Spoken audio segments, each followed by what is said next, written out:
You're listening to Word Slinger Podcast episode 132, Going Full Time with Nick Thacker. This episode of the Word Slinger Podcast is brought to you by Draft to Digital.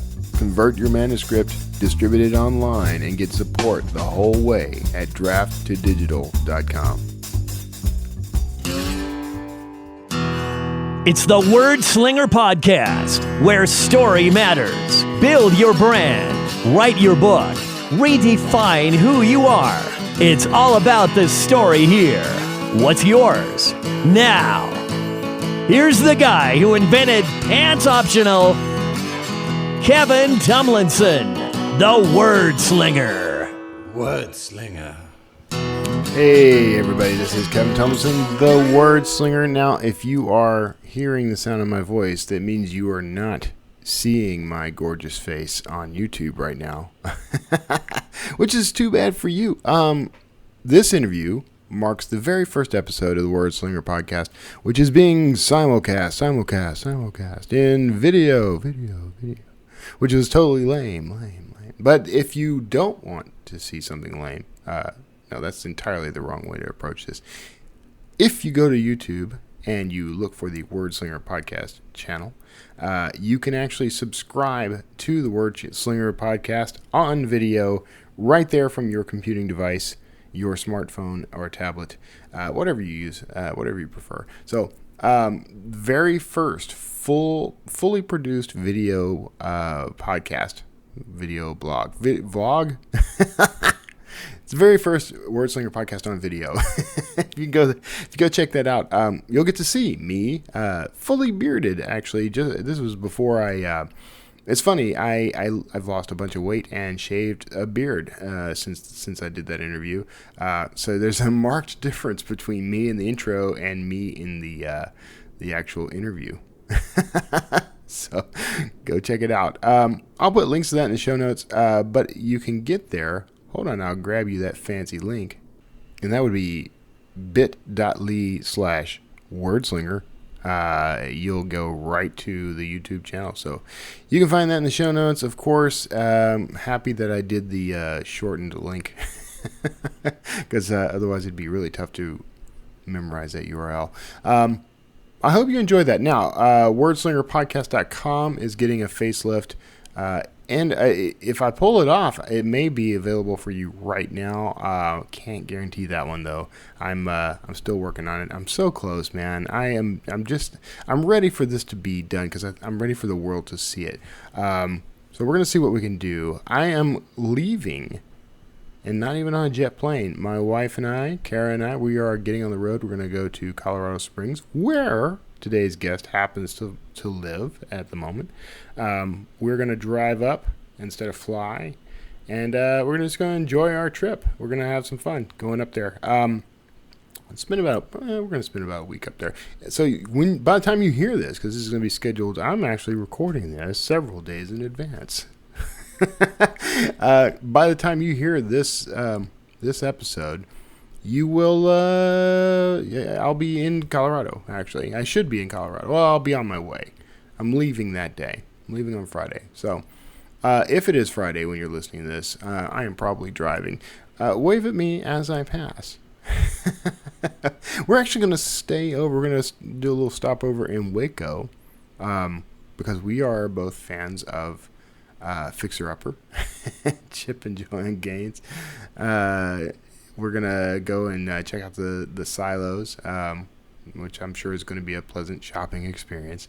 But we're gonna take our time and just chill and get up there when we get up there. But we're staying at Airbnbs the whole time. We got some pretty nice ones too. This is new. I actually have never used Airbnb, so I'm looking forward to trying it out. And we're getting some killer deals, honestly. Where it would have cost us, $1,000 for the week, where we were going to stay. I mean, we're only paying maybe a couple $100. So not bad. So anyway, if you're in Colorado Springs, we're not going to have a ton of time, but we're going to kind of look around. We're going to say hi to some folks, and maybe we can grab some lunch or coffee or something like that. So well, reach out to me. Hit me up on Twitter. Hit me up on Facebook. If you're not connected to me there, go check it out. Look for Kevin Tumlinson. That's the username of choice that I usually go by. And, of course, you can always hop on over to wordslingerpodcast.com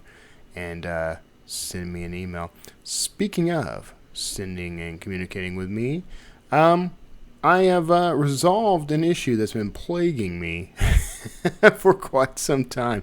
Okay, I would normally save all this stuff for the wrap up at the end, but wanted to talk about this before going into the interview. If you would like to leave me a voicemail of any kind, I've made it easier. The voicemail now should work no matter when you call, and you'll get an actual greeting from me instead of robot voice from the Skype service. So I set something up over the past week. So call me at 281-809-WORD. That's 281-809-9673. You can leave me a voicemail. I don't think there's a limit on that voicemail, but, probably aim at keeping it at around a minute anyway.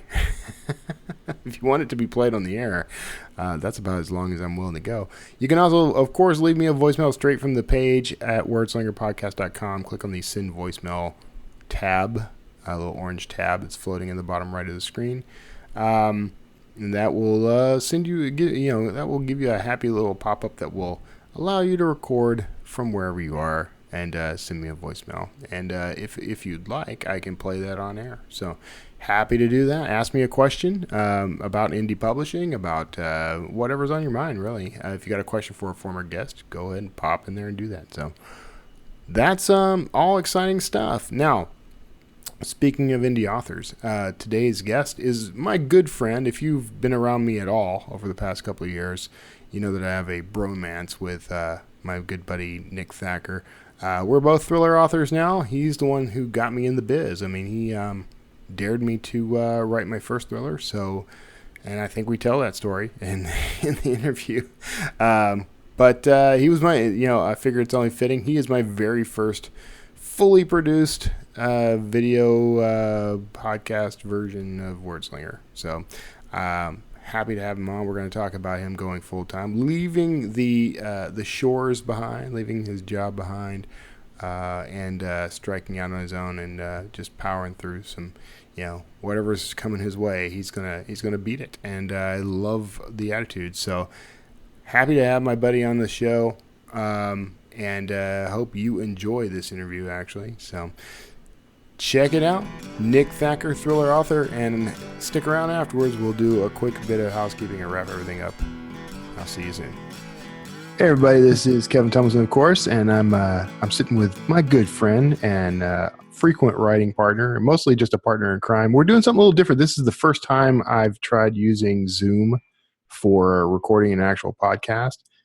So you might actually be watching this on YouTube somewhere for all I know, but welcome either way. And if this is your first time listening, you're in for a treat because Nick and I, we used to do a show together, but Nick kind of wussed out on me and and dropped out. We used to do self-publishing answers together. And we still kind of do self-publishing answers in a way. It's just a very limited audience. That's right. Welcome to the show, Nick, man. This is glad to be here. Yeah, thanks for having me. At least the second time you've been on, right? Second or third time? I think it's the second time. Well, that I've been on more than once. Yeah, I know. I had you on. Yeah, you've been on at least once. Yes. So one of the reasons I wanted you on the show, of course, was because of a recent sort of lifestyle change you've had. You became a woman. I did. Transitioned. But more importantly, you've left behind like full-time gainful employment for the insecurities and existential crisis of being a full-time author. So congratulations on that, man. Thanks. The way you put it that way, it's surprising like no one else does that. Why doesn't everyone do this? I did. Yeah. I was at a day job for really, I've been doing it for over a decade, working for churches, doing worship, that kind of thing. A lot of tech, a lot of music, and I loved it. And I was at a place that was really, honestly, the best place I've ever worked. Yeah. With people who are the best people in the world. And so I thought leaving a company on bad terms would be easier than leaving a company on good terms. But it turns out it's much, much more difficult to leave a company you love. Yeah. but I did it for the right reasons. We took the time and made sure it was a good decision to make, and here we are. So I'm not looking back. Yeah. So the church you worked for, you've been there for how many years? I was at that particular church for about 4.5, about 5 years doing that job. 5 years. And Uh, you've been but- writing pretty much that whole time, right? Yeah, I actually started writing pretty close to right before I started that job. My first book was published in 2011, or I wrote it in 2011, I should say, and that was back in Texas. But we quickly, after we got married, my wife and I moved to Colorado Springs Right. a year after we got married, and so that's about the same time. I came to the church. Everybody gave me a hard time. Oh, you write books? You'll be a famous author one day? Yeah, and I said, I hope so. Yeah. You guys buy. Aren't you? So 5 years though, man, that's a lot. That's like an entire high school career plus 8th grade. Yeah, or it's like a short college career. Exactly. Shit, these days. Holy crap. And writing that whole time. And you and I, we've known each other now. I think we met in 2013, right? That sounds about right. 'Cause I was in the That's cabinet about 4 then. years. So most of your career at that's a weird way to think of it. Most of your career at that church, we've known each other. That's right. Yeah, absolutely. Just 4 short years ago, I paid you a couple $100 to be my friend. Best money ever spent. Where was the friction point for you though? Like when did it become a thing where you decided, you know what, it's definitely going to happen. I'm definitely going to leave my job, the security, the insurance, all the reasons people have to stay in a day job. Like where was the friction point for you? Yeah, that's a good question. I know exactly when it came to a head, and that was it was on a date with my wife. We were out at grabbing drinks somewhere, and I'd been making good money from writing, not life-changing money, but in a way, kind of, I guess, put it that way, because it changed my life. Mm-hmm. Nothing crazy, just, hey, this is bringing in a full-time income. That's pretty cool. And so she just sat, we were sitting down. I don't want to make it overly dramatic. She looked at me and said, well, when are you going to go full-time as a writer? And it was sort of weird because I guess I knew that there were plenty of authors that do that. And Right. I've been in groups on Facebook and forums of people that do that all the time. And so that actually was kind of a normal thing, but it was normal for other people to do, not for me, if that makes sense. Right. I considered that, well, that's something I need to be asking. And whenever I would, write a journal post about it or whatever, here's my long-term goal. It was always a long-term goal. It was always, well, some and so distant future. Yeah, exactly. Some future that I can't even really fathom. But she said that, and it was in January of this year, actually. She said, well, you're making good money doing this. You think it's going to continue? Yeah. I'm going to do whatever I can to make sure it continues. And she said, well, then when are you going to consider going full time?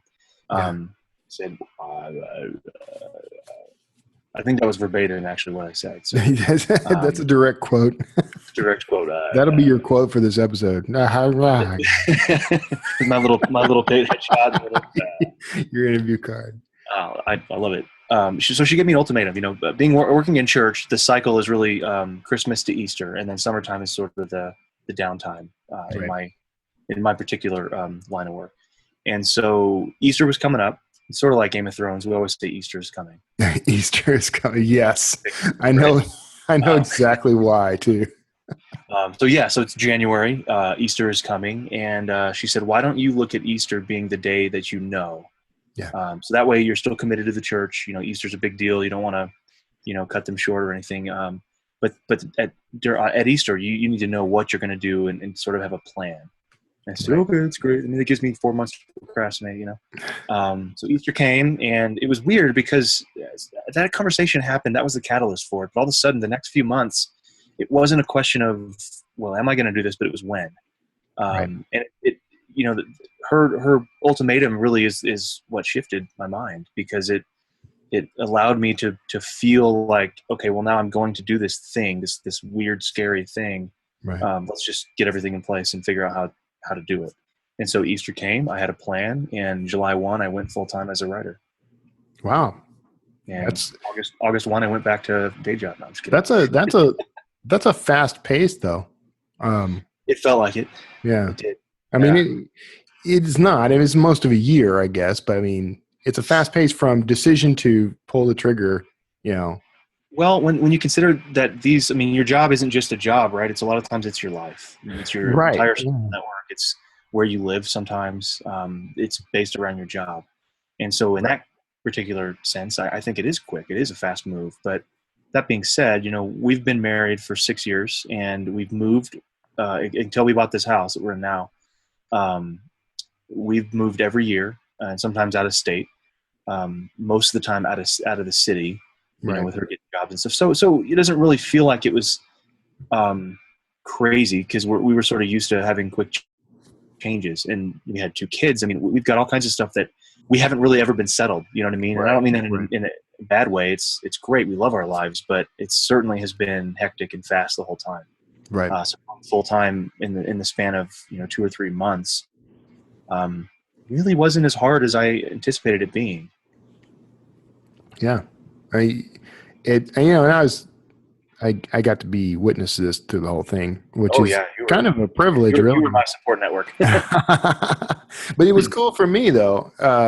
Like it was sort of eye-opening and educational because in the time that you did this, I was doing crazy crap. Like, we were living in the RV full time at the front of the year, and now we've that's true, right? Apartment, and so there's lots of questions, right?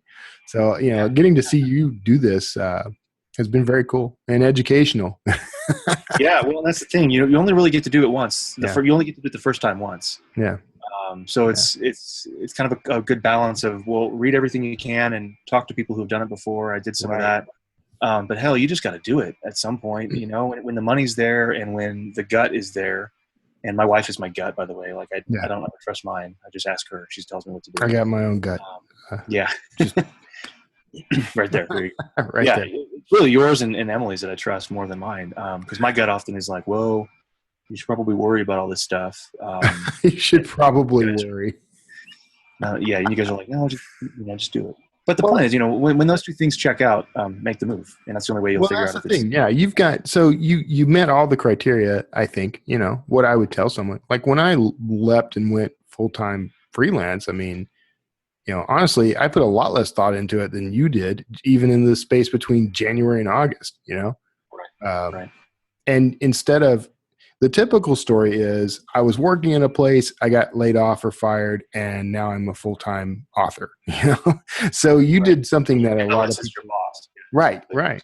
The fact that you were able to do it intentionally, I think, is notable. Well, and for me, that's natural. I don't think it's something super honorable because, I didn't think it through that much. It was really just a matter of I wanted to leave on my terms, and my terms were very simple. I wanted to not burn any bridges, and I wanted to make sure that it was something that both sides of both parties were a fan of, were in favor of. Right. And so they were talking about going a different direction with worship in general, not without me necessarily, but they just. We were having that conversation. Well, what do we want to do in a year and 5 years and 10 years? Right. And second, when we do figure that out, who's that person going to be? Is it going to be you? We like working with you and you like working here. And I said, I do love working here, but I also love this other thing that I've been doing and it's working. Right. And I'd love to see how this works. And it was 2 people, my boss and his boss, were all in the room and they both kind of were blown away. I didn't know it was working that well. That's amazing. Go do that. Right. And so there's always been that feeling of, and this is unlike a lot of companies that, especially the ones I've been a part of, even churches. Yeah. This church is different. This place is different. It is very much you first and the company second kind of thing. So they wanted me to be happy and me to find something that brought me joy. Right. Long before they cared about what I could do for them. Right. And they said that all the time and they told us that, but you don't really ever believe it until you see it. And so I saw it with a few other employees that left on really good terms. I even saw it with employees that left on not so good terms. Right. They cared more about that person's heart than they did for what that person could do for the company. Yeah. Here's the truth of it, man. I'm replaceable. Every single person at that place is replaceable. Their personality may not be exactly the same, but like what I do there, that's easy to find. Right. And they've consultants right now that are going to help them through this next 6-month phase, and then they'll go to the next, whatever the next thing is. They're doing great. They're fine. They're probably happier without me than they were with me. But I you know, doubt and that. the point is, like, when I realized that, and I think it took until I left to realize that. But when I truly realized that, I thought, oh, that's interesting. Like that's how they get away with caring more about the individual person and their family than what that person can do for the company. Right. So I felt pretty good about that. And I also get to see them just about every day. I take my girls into childcare there. So, Oh, okay. Yeah. happy and yeah. It is an unusual, I mean, it's not the typical work scenario, you know, Right. and it is a more family friendly atmosphere, and, you know, so they're going to be more supportive than, say, working for an ad agency or something.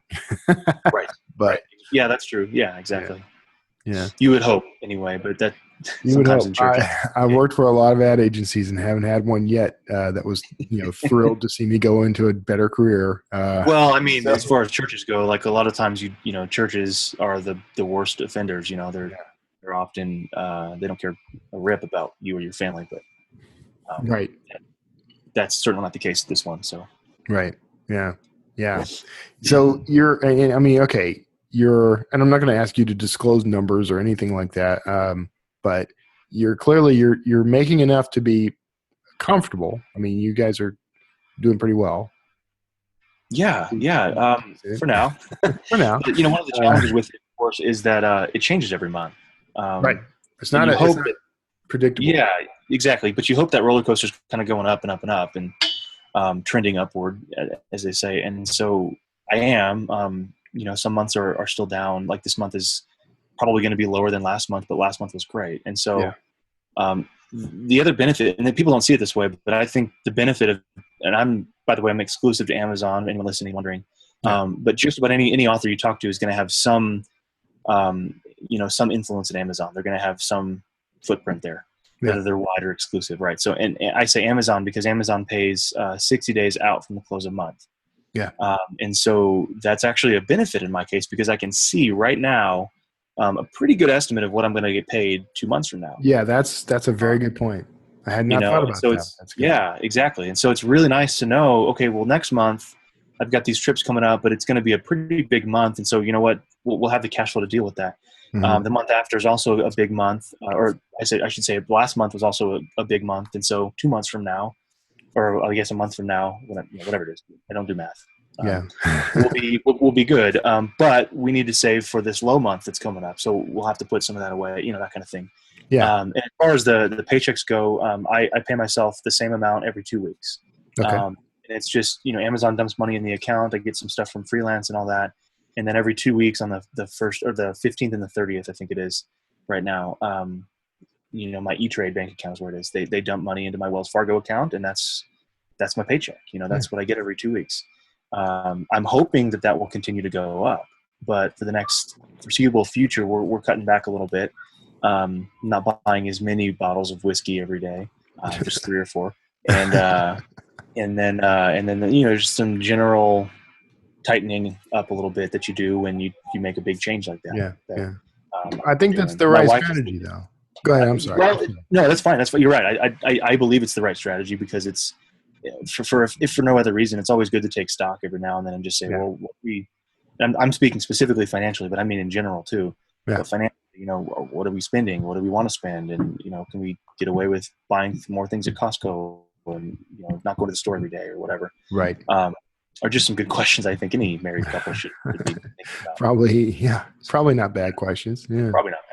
But, you know, we had 3 incomes at one point, and so it was pretty easy to just say, well, screw it. I'm just let's go do that. Let's go buy it. Now, the one thing that this is particularly applicable to you may not be as applicable to other authors, but I mean, now that you're not going into a day job and you're able to do this full time, I mean, you were making the income you're making now, you were making with the time you had available, right? Exactly. So now you can amp things up a little. You can also find other avenues of revenue, you know, other streams. So I think, you know, I don't think it's going to take you in particular very long to, you know, if there is any sort of gap at all, I think it's not going to take you long to fill it. I hope not. Yeah. There is a gap, and mainly, well, I don't say mainly, not to make her sound like a bad guy, but my wife is leaving her job as well. Which I did not want to bring up, but because I didn't know if you wanted to announce it, but I'm glad you brought it up. Yeah, I think it's mostly public. I don't know that there's a whole lot of crossover between her zoo job and people who listen to the Word Slinger podcast. Could be, hey man, 35,000 people, buddy. I think she's already told her people at work anyway. I think, and so I don't foresee there being any problem with it. But whatever. So she's leaving her job, which is going to be great for our kids. She's getting interested in some different career things she's thinking about. But most importantly, it's going to free us up from having to pay a child care provider and do all that. Right. Well, and the thing, so you brought this up, and I think, and another couple that had been on the show, the Russos from We're the Russos. I talk to them frequently, but and I edited his book, which should release soon. Ish. But one of the things that they brought up is similar to what you said. Like there was a kind of meeting in the middle in that when they decided to leave their jobs, they both left very lucrative jobs. They bought an RV. Now they're in a much smaller RV.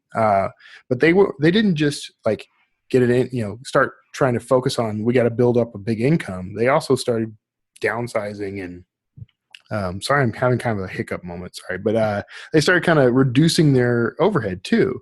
So they sort of meet in the middle, and the advantage. And it sounds horrible to some people. I think it sounds horrible to my wife, actually. But you get to this point where you're like, okay, I only need, let's say, $2,000 a month, $3,000 a month to get to live, to pay my expenses. I can bring in $5 or $6 grand a month with this YouTube channel or these book sales or whatever. That's a nice buffer, and we can live anywhere we want and be whoever we want to be. I think you're kind of getting to that point too, right?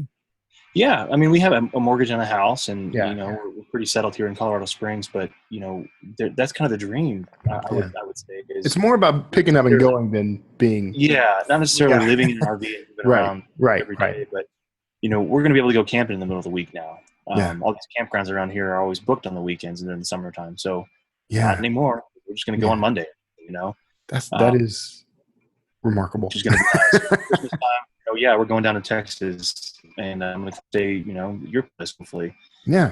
But not the whole time. But, our parents both live in Texas, and so. As long as you want, man. We're down there. Open invite.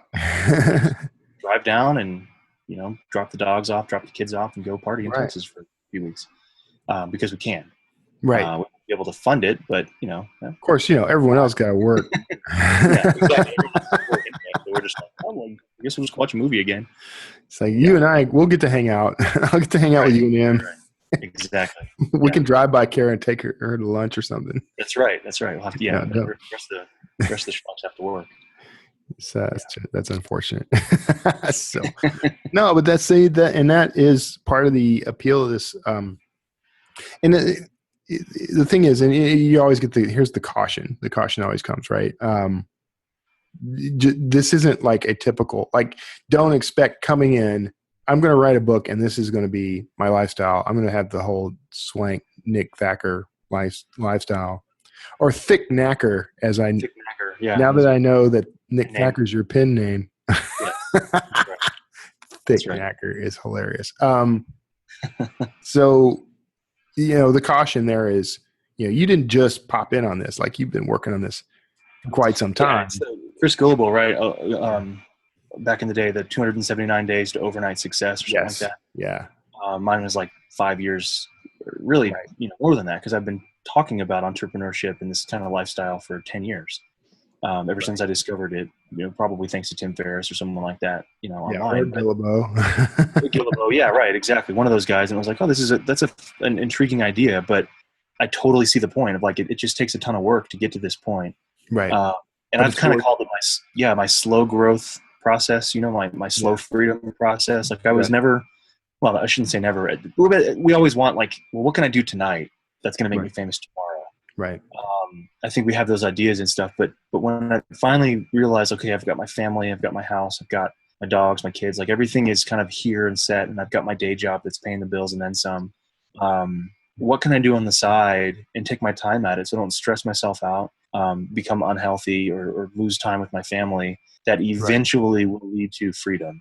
Right. Which is, I think, kind of counterintuitive to what the whole, online internet generation is saying every time you open, a blog post or something. Right. Um, Well, they so I always sort of focus on the actively, flash stuff.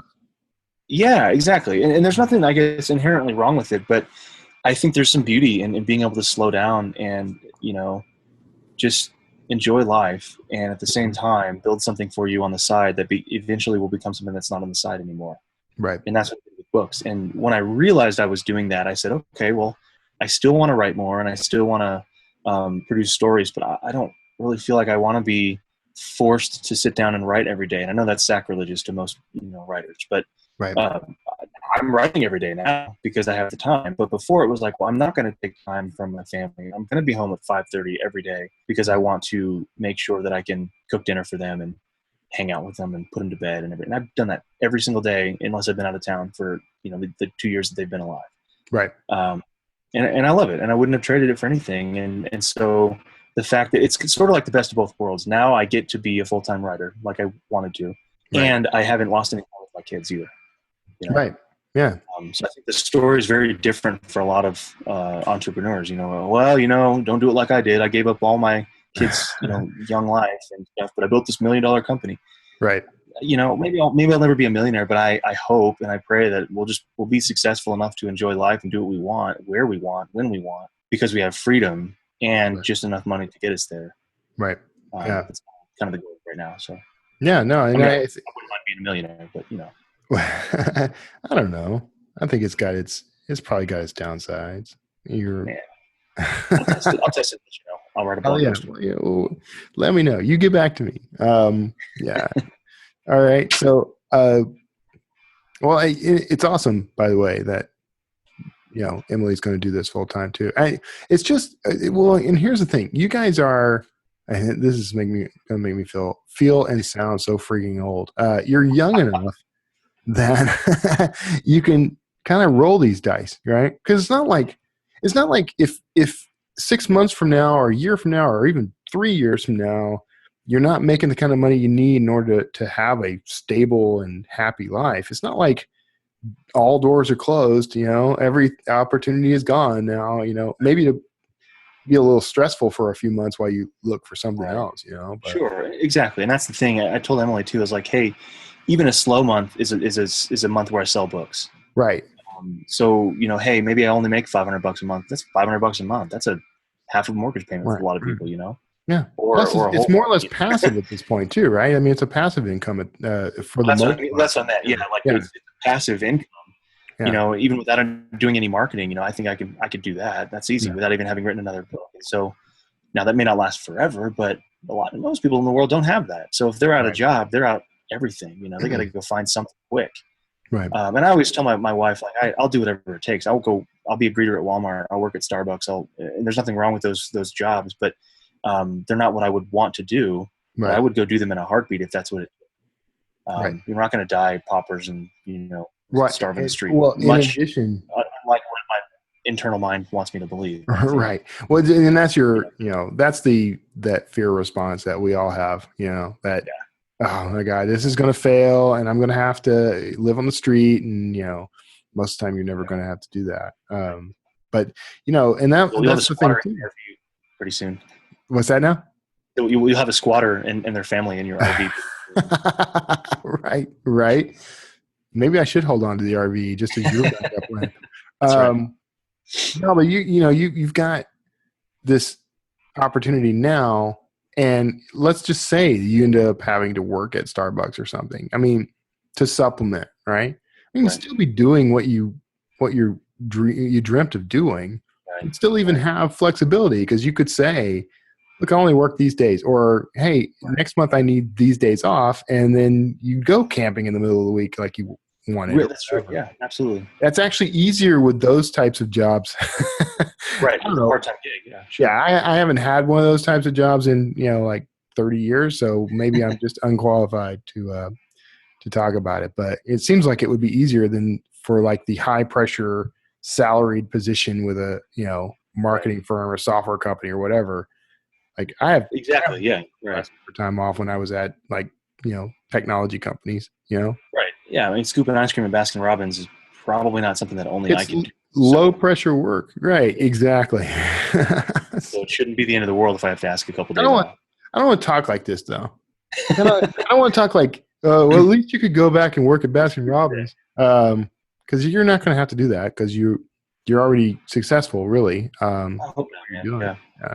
So that's cool. And of course, and I congratulate you all the time on this. But I mean, congratulations. To you and him, because that's a big deal. Well, a lot of it's been, you've been kind of the reason for a lot of this. I'm not the reason for Jack. Well, absolutely. I mean, I came to you and I was like, hey, I need the accountability. That's the part that's missing. I can do the work, but I don't want to do the work. I'll do any chore, any miserable task in order to prevent myself from having to write, and it's different now because it's my job, but so I'm not as exhausted as I would be if I had to go to a job or come home from one. I'll say this, dude, and I think I feel like you're probably the same way, but it does help me quite a bit to know that, I'm going to be chatting with you about what I'm working on, right? Yeah. That accountability. But I mean, it's sort of like not competition necessarily, but more of a, I don't want to shame myself by saying, oh, I haven't written. I never once thought what we had was a competition, but it was definitely like let's pick each other up kind of thing and keep moving toward the goal. Yeah, exactly.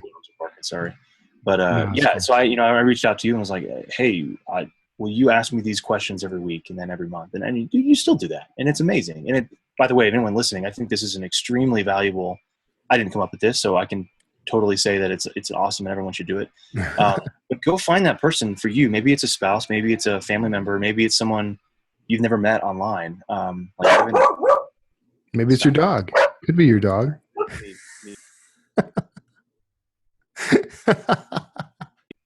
Now I have to edit? No, I'm not going to edit. Yeah, now you got to edit a little. This silence brought to you by Nick Thacker's dog.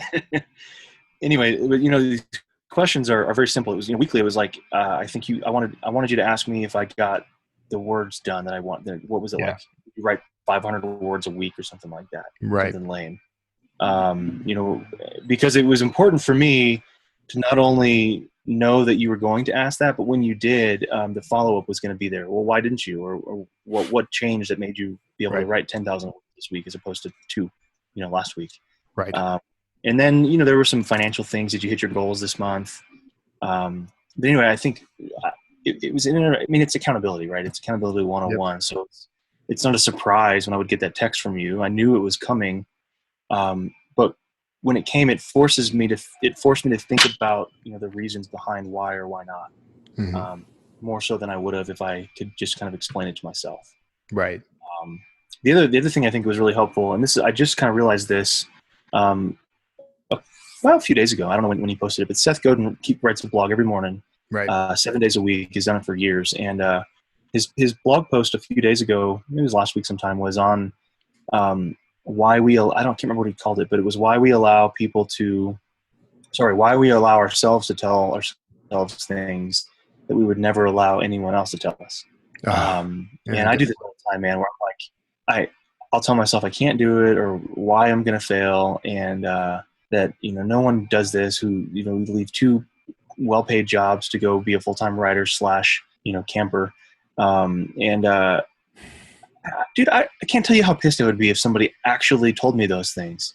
Right. Yeah. I mean, that's a very good point. Yeah. If you told me that and you were like, dude, come on, you can't really do that. Like if you outwardly said that and literally told me that, I'd punch you in the right. But every moment of downtime I have every day, I'm worrying about something. I'm telling myself a lie. I'm telling myself something that anxiety, and I think Seth Godin wrote this too a few months ago. Like anxiety is fear that is not realized. It's fear that hasn't happened yet. Right. It's being afraid of something that's not even, maybe it's rational, but probably not. It hasn't even happened yet. I've started doing this thing where, because I'm working on the whole mental landscape, really. I take my dog for longer walks now than I used to because I keep finding money every time I go out on these walks. So we should keep doing what's working, man. Whatever motivates me, and it's helping me. To read that book one day. Yeah, you're gonna walking for dimes. So and it's exercise. It makes me feel a little better. And Oh, there's also that. yeah, there's Well, that. most of the But it's mostly about the money, and it's also sort of this change in attitude.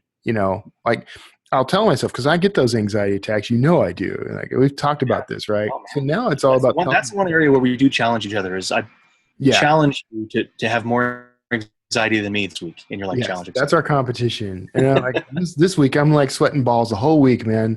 But no, I'll tell myself, the phrase that comes up now is "did not happen." So it's I start thinking about I make 30 0 days in a row or something. What if that happens? What am I going to do? What if I can't get my RV sold? What if we can't figure what all these what ifs, right? And I'll interrupt that with "did not happen." And it's the process of interrupting it. I was going to say the interruption that keeps coming up in all these. Right. Yep, the habit setting forums. I mean, anything like that. Any book you read on habit forming, and it's the interrupting that natural inclination to start telling yourself something, even if it's good. I mean, you can interrupt something. You're telling yourself, "I can do this." You can interrupt it and say, "No, I'm going to do better than I can. Better than I thought I could." Whatever. Right. I'm trying that with my soccer games. I do once a week. I play indoor soccer with a bunch of old fat guys.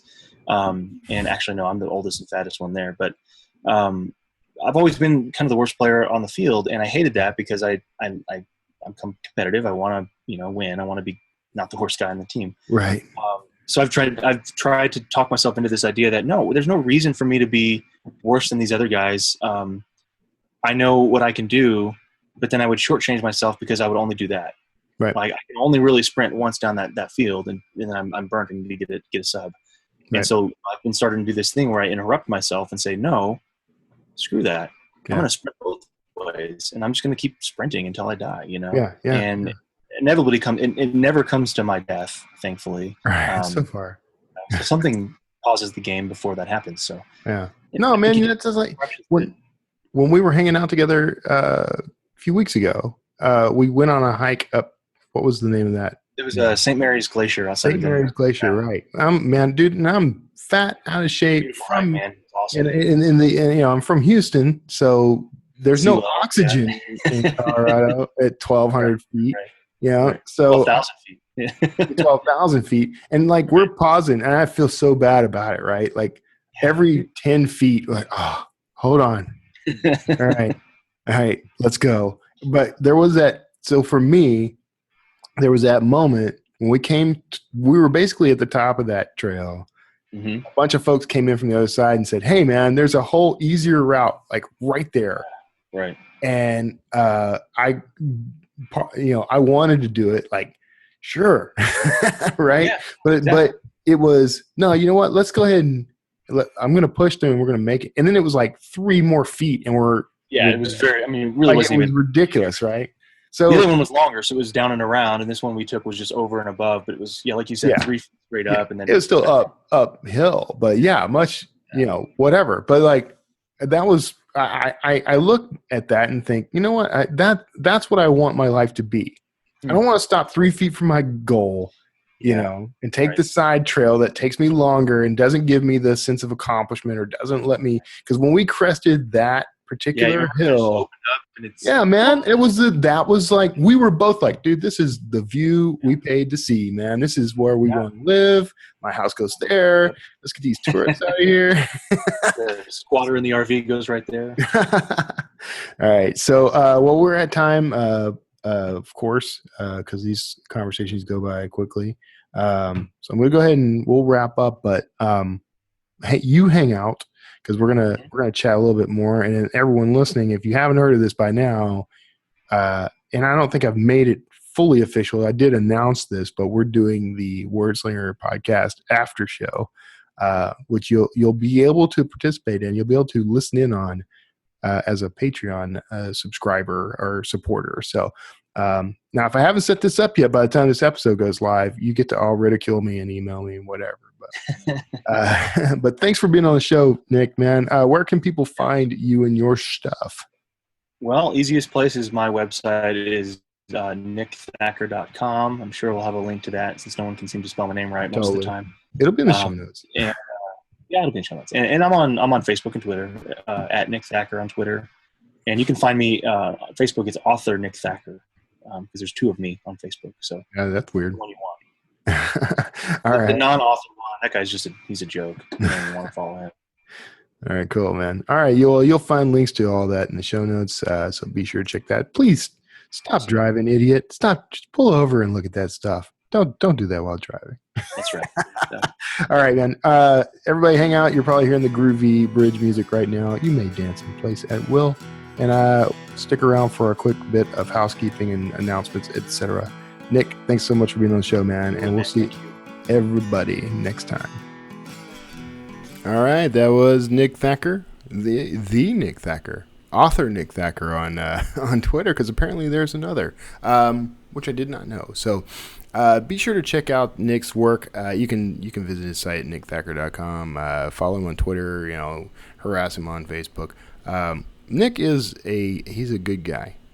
He's someone I'm just thrilled that I met when I met him in my life. He kind of helped get me on track with a lot of things. We were able to kind of kick some ideas back and forth. So he's been a real blessing in my life. So I'm happy to have him on the show. I'll probably have him. I kind of miss doing the self-publishing answers show with him. So maybe we'll revive that sometime in the future. So anyway, the housekeeping stuff. So if you would like to support the Wordslinger podcast, well, first of all, I've already broken the news. I'm going to be in Colorado Springs. I should say, I'm happy to see everybody. Got some stuff coming up in the near future. We'll be doing. I'll be in San Francisco in January. I will be possibly in London in February. Got a couple of things like that floating around. Some stuff hasn't been cemented yet, so don't want to get too far ahead of myself. But if you're out and about, if you have a conference you'd love to see me or someone from Draft Digital attend, let me know. I'm always looking for something. And of course, I'm doing some stuff with some local groups here in Houston. Thinking about approaching writers in the schools, because I think that's a great program. I was kind of invited to drop in and do kind of a guest course or something. So. Along with a couple other groups that are here local, so maybe I'll do that. That would be kind of neat. I feel like that's kind of a giving back scenario at a different level where I'm introducing these kids to writing and publishing. I think that'd be fantastic. So, upcoming guests, I've got, let me pop in here because what's happening now is I've got a whole new system, and in some ways it's better, and in some ways it's not better. But I've got half a dozen people here. Now we've already. You're going to be real impressed with some of these. I've already talked to Russell Blake. You already know about that one. I don't know why he's still on the list, but I got Tim Knox, who has his own YouTube channel. I got that guy coming up. I am talking with Chuck Manley, who is the greatest name of all. And he called in with a voicemail last episode. I'm bringing on Michael Laron again to talk about the whole writing from your iPhone kind of deal. I'm bringing back Joe and Kate Russo. Now, if you remember, they were on the show. I got a lot of return guests this time around. They were on the show quite a while back. They've kind of upgraded things a little as far as their van lifestyle. They're having a van lifestyle rather than just an RV lifestyle now. Living full time in a van, man, it's pretty awesome too. If you don't follow them on YouTube, you definitely should. And Joe's got a new book out called Take Risks, which has a foreword by a certain wordslinger. So you might want to check that out. I'll put links to that in the show notes. I'm also talking to Dale Roberts, who has another podcast channel, a YouTube channel. He may actually be the next interview. I'm not sure. I gotta take a look. But these guys, I'm talking to some incredible folks now. So you're gonna definitely want to be checking back and tuning in. But go and check out the YouTube channel. Now I'm also doing something new that's not quite ready yet. It's going to be for the Patreon subscribers. I'm going to start offering what I call the Wordslinger After Show. And if you are a Patreon supporter, you'll be able to get access to that. Now, it's not ready yet. I've got plenty of videos. I need to come up with a format for delivering this stuff and how this is going to work. But I know for a fact that I'm only going to be offering these to the Patreon subscribers. Now I got to revamp the whole Patreon thing still, but that is on the list. I've got a nice list now, and I've been working on these things nonstop for the past few months. So I'm not being a slacker anymore. I'm actually doing what I said I was going to do. It's just taking a while to do. So definitely want to check that out when it's available. But in the meantime, if you do want to support the show, if you want to support it financially, you definitely can with Patreon. Just hop on over to wordslingerpodcast.com, click the Patreon logo there, and that'll take you to my page where you can donate $1 or $2 or whatever, $20, $50, $1,000 a month, whatever you're comfortable with, a pittance, just a pittance. You can also support the show by going onto iTunes and finding the Wordslinger podcast and rating and ranking the show. If you leave me a review and 4 or 5 stars, that helps other folks discover the show, which is good for me, good for you, and makes everybody happy. Now, and I do appreciate that. I appreciate any way that you support the show. My favorite is to buy my books. If you'll go to, now I'm a thriller author now, but I still got my sci-fi catalog out there. If you go to kevintumlinson.com/books, you'll see everything that I've got in print. You can pick up a book today and start enjoying. I highly recommend my Dan Kotler books. They are acclaimed at this point. So I'm getting a lot of new reviews, a lot of really positive reviews, mostly 5-star reviews. People are comparing me to some pretty big names out there, which I do enjoy. I can't think of any. Steve Berry is one. Dan Brown is another. I've got quite a few comparisons going. In my character protagonist, Dan Kotler, is being called out essentially as a modern day Indiana Jones. So if you dig archaeological thrillers, this is the series for you. So go check that out. kevintumlinson.com/books. And the Dan Kotler stuff is currently available on Kindle Unlimited. So if you're a KU subscriber, you can hop in there. I will be taking these wide after I've run the course of my strategy here. So, which I'm happy to talk to you about at some point. If you like to know what my current strategy is for building a platform, because these are all new. I didn't have a platform for these books. So while I was able to leverage my sci-fi platform quite a bit, the thriller audience was a new audience. So I'm bulking it up and getting more and more sales. So if you'd like to know how that works, feel free to hit me up and I'll be happy to talk about it. So all that said, thank you so much for sticking in here to the end, really. And I hope you enjoyed this interview with Nick Thacker. I really did. And God bless each and every one of you. Please stay safe. I don't want to hear about any tragedies while I'm out on vacation.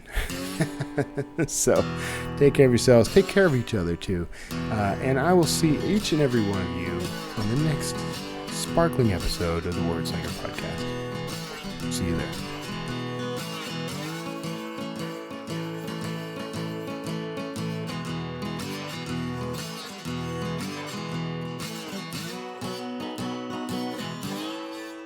Wordslinger.